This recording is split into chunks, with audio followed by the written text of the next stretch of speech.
The transfer station was cold and quiet. Ambassador Kira Eilerin stood near the airlock, her hands folded behind her back. She had waited 11 years for this moment. 11 years of meetings, arguments, and careful words. Now, the Veth Dominion had finally agreed to give back their human prisoners. The airlock doors opened with a soft hiss. Kira held her breath. The first humans stepped through. They moved slowly, their feet making no sound on the metal floor. They wore simple gray clothes that hung loose on their thin bodies. Their faces showed nothing. No fear, no relief. No happiness at being free. Kira had prepared herself for this. She had seen pictures of prisoners from old Earth wars. She knew what suffering looked like. But this was different. These people did not look broken. They looked empty, like someone had reached inside them and taken something away. There were 47 of them in the first group. They stood in perfect lines without anyone telling them to. When one moved, the others adjusted. When one stopped, they all stopped. It was like watching a single creature with many bodies. Dr. Yusuf Mensa stepped forward. He was a small man with kind eyes and gray hair. He had spent his whole life helping people heal from terrible things. He smiled at the prisoners and spoke in a gentle voice. "Welcome home," he said. "You are safe now." The prisoners looked at him. All of them. At the exact same moment. Their eyes were the same color as the metal walls. Yusuf felt something cold move through his chest, but he kept smiling. A woman stepped out from the group. She was perhaps 40 years old, though it was hard to tell. Her dark hair was cut short, and her skin was pale from years without sunlight. She looked at Kira with eyes that did not blink. "We require water," the woman said. Her voice was flat and calm. "And protein supplements. Then we will answer your questions." Kira nodded quickly. "Of course. We have rooms prepared for all of you. Doctors, food, anything you need." The woman turned back to the group. She made a small gesture with her hand. The other prisoners began to move, following the station workers toward the living quarters. None of them spoke. None of them looked around at their new surroundings. They simply walked, all in the same rhythm, like they had practiced this 1,000 times. Yu watched them go. His hands were shaking, though he tried to hide it. "This is not normal," he whispered to Kira. "Even after long imprisonment, people show emotion. They cry. They ask questions. They react to freedom. Maybe they need time," Kira said. But she did not believe her own words. Over the next few days, Yusuf tried to understand what had happened to the prisoners. He talked to them one by one in a small room with comfortable chairs and warm light. He asked about their lives before capture, about their families, about their hopes for the future. The answers were always the same. Short, precise, empty. "I was an engineer on the colony ship Meridian," one man said. "I was captured during the Veth raid. I was held for 18 years. Now I am here. How do you feel about being free?" Yusuf asked. The man considered the question. His face did not change. "I am functional," he said. "That is what matters." Yusuf tried a different approach with a young woman who had been captured as a teenager. She was 26 now, though she looked both older and younger at the same time. "Do you remember your family?" he asked. "I remember that I had a family," she said. "Mother, father, brother, they are data points. I do not feel connection to them." "That is called trauma," Yusuf said gently. "It is normal after what you experienced. We can help you heal." The woman looked at him. For just a moment, something flickered in her eyes. It might have been amusement or pity or something else entirely. "We do not need healing," she said. "We are optimized." That word stayed with Yusuf long after the conversation ended. Optimized. It was not a word that suffering people used. It was a word for machines, for systems, for tools designed to perform specific functions. He wrote his first report that night. His hands were still shaking as he typed. The released prisoners show no signs of conventional psychological damage, he wrote. Instead, they appear to have undergone a fundamental transformation. They have removed all emotional responses that did not serve their survival. They have learned to function as a collective unit, communicating through subtle signals that are nearly invisible to outside observers. They are patient, efficient, and completely unreadable. I do not know what they are planning. I do not know if they are planning anything at all. But I am afraid. On the other side of the station, the Veth ambassador watched the transfer through a small screen in his private quarters. His name was difficult for human tongues, so they called him Overseer Vral. He was tall and thin, with gray skin and black eyes that reflected no light. He had supervised the prison facility for 12 years. He had watched the humans change. At first, they had screamed and fought and begged. Then they had gone quiet. Then they had become something else. VRAL had reported his concerns to the High Command many times. They had told him not to worry. Humans were soft creatures, easily broken. Whatever strange behavior they displayed was simply the result of their weak minds shattering under pressure. Now, watching the prisoners move through the station in their perfect formations, Vral was not so sure. He had returned the bodies, yes. But what lived inside those bodies now? He turned off the screen and sat in darkness for a long time. 3 years passed after the prisoners came home. The galaxy moved on to other concerns. Wars ended and began again. Trade routes shifted. New colonies spread across the stars like seeds in wind. The freed humans became a small story, mentioned sometimes in academic papers or late-night news programs. But mostly forgotten. That was exactly what they wanted. Commander, Thesa Vorn was not an important person in the Veth Dominion. She worked in a small office on a small planet near the border with human space. Her job was to review shipping records and look for patterns that might indicate smuggling or security threats. It was boring work, and most days she found nothing interesting at all. But Thesa was very good at her job. She noticed things that other people missed.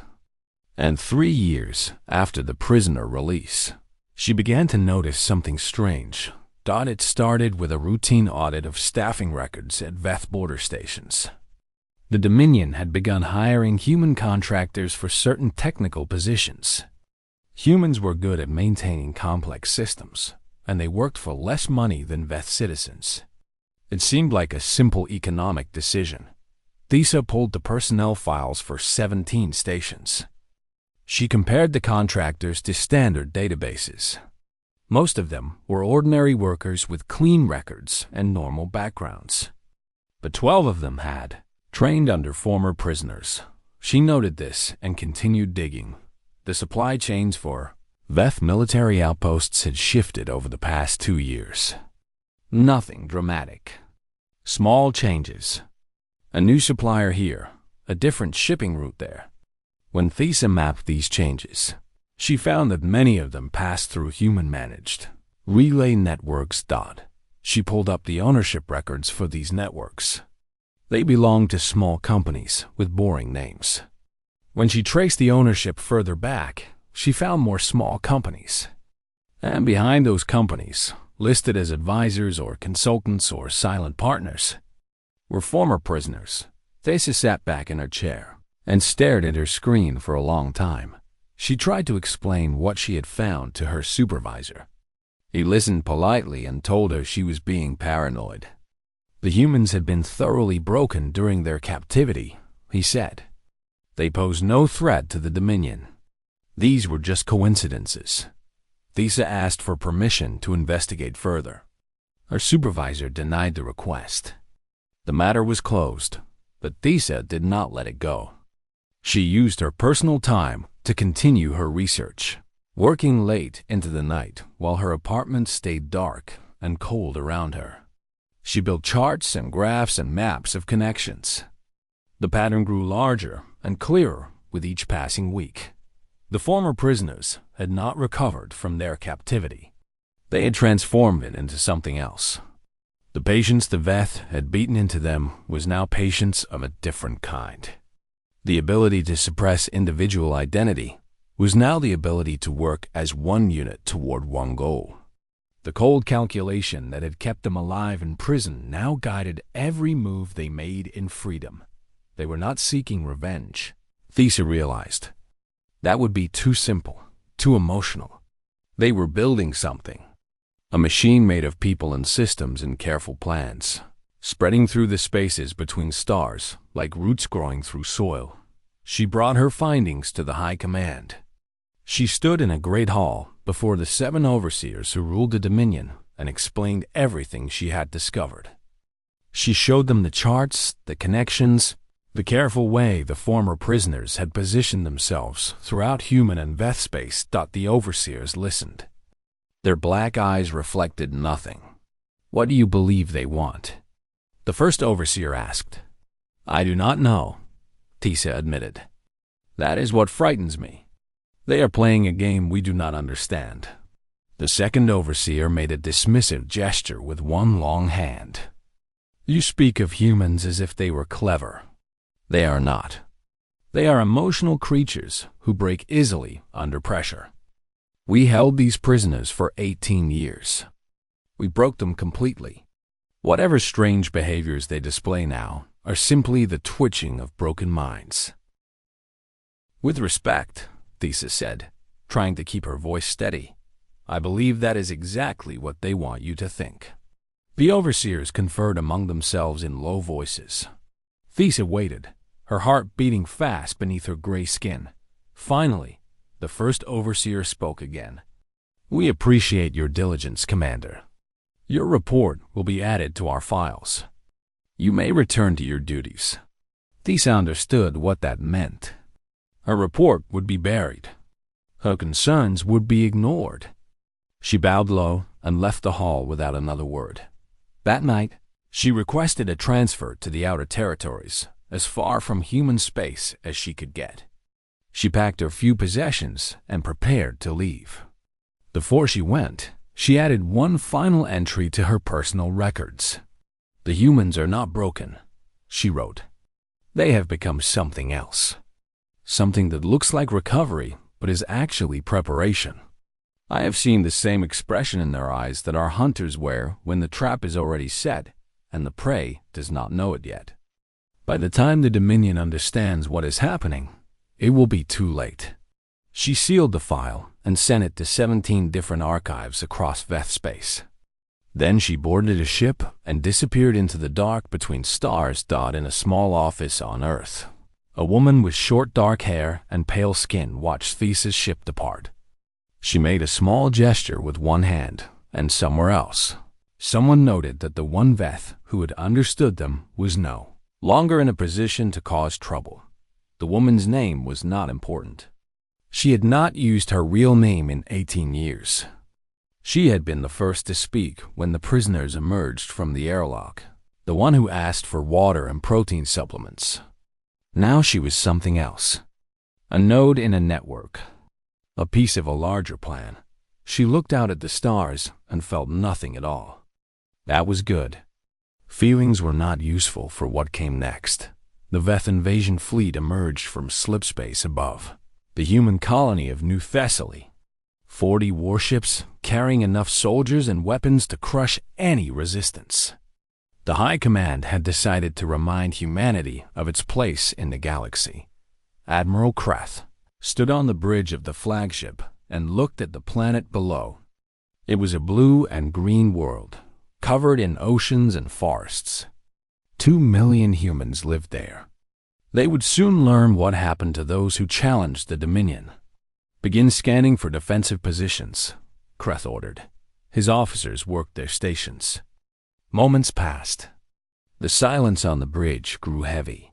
Admiral, the sensor officer said. Her voice was strange. There is nothing here. Kreth turned to face her. Explain. The defensive platforms are empty. The orbital stations are abandoned. I am detecting no ships in the system. No communications. No energy signatures from the surface. She looked up at him with wide black eyes. The colony is gone. Kreth felt something cold settle in his stomach. This was wrong. Intelligence had confirmed that New Thessaly was fully populated just days ago. 2 million people could not simply disappear. "Check your instruments," he said. "There must be an error." "I have checked them 3 times, Admiral. There is no error. The planet is empty." Kreth opened his mouth to give another order. Before he could speak, every screen on the bridge went dark. For 3 heartbeats, there was only silence and darkness. Then the screens flickered back to life, showing a single symbol that Kreth did not recognize. It looked like a human eye, open and watching. "Admiral," the communications officer said, "I cannot reach any of our other ships. I cannot reach command. I cannot reach anyone." Kreth felt the cold in his stomach spread through his entire body. He had commanded warships for 30 years. He had fought in 12 major battles. He had never felt fear like this before. "Navigation," he said, keeping his voice steady through pure will. "Set a course for home." The navigation officer's fingers moved across her controls. She stopped. She tried again. She looked up at Kreth with something close to terror on her face. "I cannot," she said. "The navigation systems are not responding. Something has rewritten our course data. I do not know where we are." Kreth stood very still. He understood now, though understanding came too late. The human-managed relay networks that the Dominion had come to depend on, the contractors who maintained their systems, the small companies that controlled their supply chains, all of it had been part of a trap. A trap that had taken years to build, assembled piece by patient hands. The Veth fleet was not destroyed. Destruction would have been simple, clean, something the Dominion could respond to with anger and force. Instead, they were trapped. Stranded in empty space with no way to call for help, no way to navigate home, no way to do anything but wait. 3 days passed. The fleet drifted in darkness while technicians tried to repair systems that had been corrupted at levels they did not understand. Food and water supplies were calculated. Rationing began. Fear spread through the ships like poison through blood. On the 4th day, every screen in the fleet displayed the same image. Ambassador Kira Oilerin sat in a simple chair in a plain room. She was older now than she had been at the prisoner transfer, with gray in her dark hair and lines around her eyes. But her gaze was steady, and her voice was calm. Behind her stood the former prisoners. They were arranged in perfect lines, their faces empty, their eyes like mirrors. Among them was the woman who had first spoken at the airlock 3 years ago. She had not changed at all. "Commanders of the Veth Dominion," Kira said, "you came to New Thessaly expecting conquest. Instead, you find this." She gestured, and the view changed to show a map of Veth space. Dozens of points glowed red, marking supply stations, communication hubs, and military outposts. "Every system marked here depends on networks we control," Kira continued. "Every route you use to move ships and supplies passes through our hands. You did not notice because the changes were small. You did not worry because you believed we were broken." She paused. Her expression did not change. "We offer you terms. Complete withdrawal from all contested systems. Full reparations for the prisoners you held. Formal recognition of human territorial claims. You have 1 standard cycle to respond." Admiral Kreth found his voice. He spoke to the screen, though he did not know if she could hear him. "And if we refuse?" Kira smiled. It was a thin smile, with no warmth in it. "You taught us how to stop being human when we needed to survive," she said. "We learned that lesson very well. Now we offer you the chance to see what happens when we choose to start being human again. That choice includes mercy. I suggest you take it." She made a small gesture with her hand. The woman behind her, the one from the airlock, stepped forward. Her empty eyes looked directly into the camera. "We remember everything," she said. Her voice was flat and calm, exactly as it had been 3 years ago. "Every day, every hour, every moment of what you did to us. We remember, and we do not forgive. But we are willing to stop, if you give us what we ask." The screens went dark. Admiral Kreth stood alone on his bridge, surrounded by officers who could not meet his eyes. He understood now what Commander Thesa had tried to tell the High Command. The humans had not recovered. They had transformed. They had turned their suffering into something sharp and patient and terrible. And they had won. The Veth accepted the terms. There was no great battle, no dramatic confrontation between fleets, no moment of fire and glory that historians could point to and say here is when everything changed. There was only a quiet surrender, agreed to in dark rooms by frightened leaders, who finally understood what they faced. The invasion fleet returned home with working navigation systems and new orders. The contested territories became human space. The reparations flowed in a steady stream that would continue for decades. And the former prisoners, who had built this victory from nothing but patience and pain, went back to their lives. Some of them tried to become human again. Dr. Yusuf Mensa had continued his work throughout the 3 years of preparation.